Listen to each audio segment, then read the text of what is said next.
All right, let's discuss this further. Joining us now live from Baku is Ahmad Shahidov. He is... all right, thank you very much, Ahmed, for joining us on this news hour. Now, please help us understand, what is the strategic importance of Lachin? Yes, good evening, Mr. Hussein. Thank you for having me in your program. So, as you mentioned, finally today, Lachin region came under the control of the Azerbaijani Armed Forces. And according to the agreement date, November 10th, the Lachin region was to be handed over to the Azerbaijani side by December 1st, and this was done today.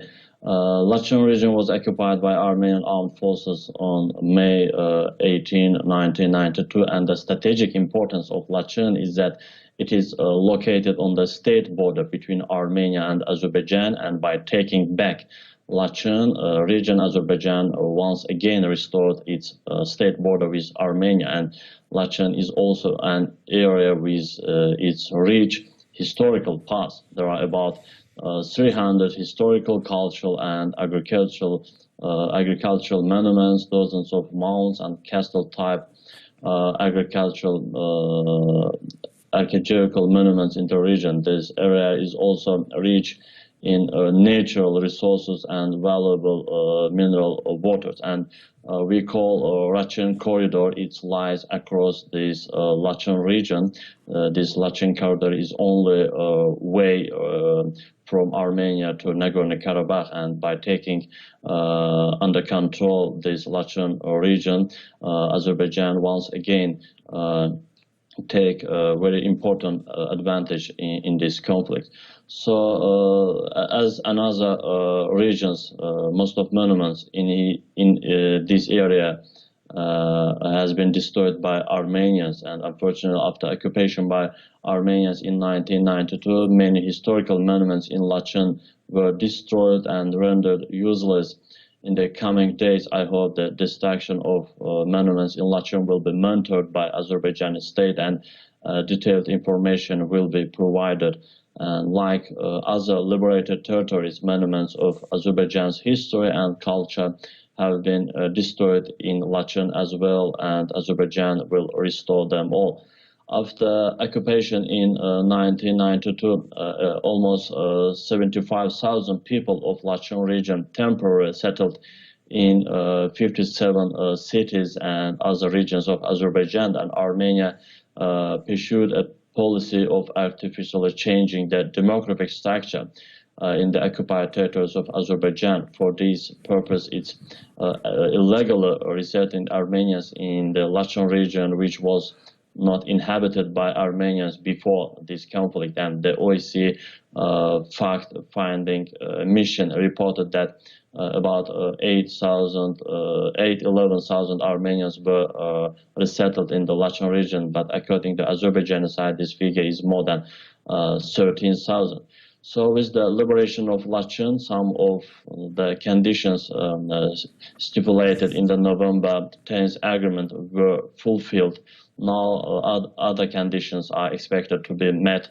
First of all, the return of Azerbaijani refugees to their homes, and the coexistence of Armenians and Azerbaijanis under the control of Russian peacekeepers in the region. This mainly means the coexistence of the Armenian and Azerbaijani communities in Khankendi, Agdara, Khojavend, Khojalı, and other areas. And so, in addition, the process of exchanging dead bodies on both sides is underway. And under the terms of this agreement, the hostage is also going on. After that, it's planned to build the transport infrastructure of the region to establish land connection with Nakhchivan and other territories of Azerbaijan. So it's very important. We will have a direct transport line from Baku to Ankara. It will link Azerbaijan with Turkey. Also, large-scale construction and restoration works will be carried out in all Nagorno-Karabakh and other territories liberated from Armenian occupation. And in this regard, President of Azerbaijan, Ilham Aliyev, has already signed his first decree.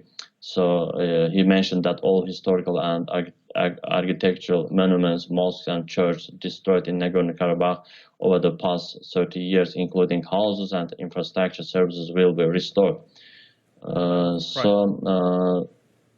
Another most talked topics in Azerbaijan today is the arrival of Turkish army in Nagorno-Karabakh. This is also very important, and Azerbaijani people wish to see the Turkish army as soon as possible. This issue has been coordinatedly raised by Azerbaijan from the first days, and this issue is already being resolved. Already some small team of Turkish army has arrived in the region, and the Turkish army will be stationed in the territories under the control of Azerbaijan and will jointly monitor the implementation of the ceasefire in the region. And it's also an an insurance for Azerbaijan state, for Azerbaijani people, strong insurance of peace, security, and inviolability. Also, President of Azerbaijan, Ilham Aliyev, addressed the people of Azerbaijan today and gave very important message. And in his speech today, Azerbaijan President Ilham Aliyev said that some forces, especially individual countries abroad, are trying to violate the November 10th agreement, which is unacceptable. And such attempts could lead to the resumption of war in the region, and this time Armenia will face more serious tragedies, I think. Ahmad Shahidov, it's always a pleasure talking to you. Thank you very much for talking to us on ANews. We really appreciate your analysis. All right, and this brings us to the end of this news hour. Stay tuned on ANews. I'll be back with you on the hour.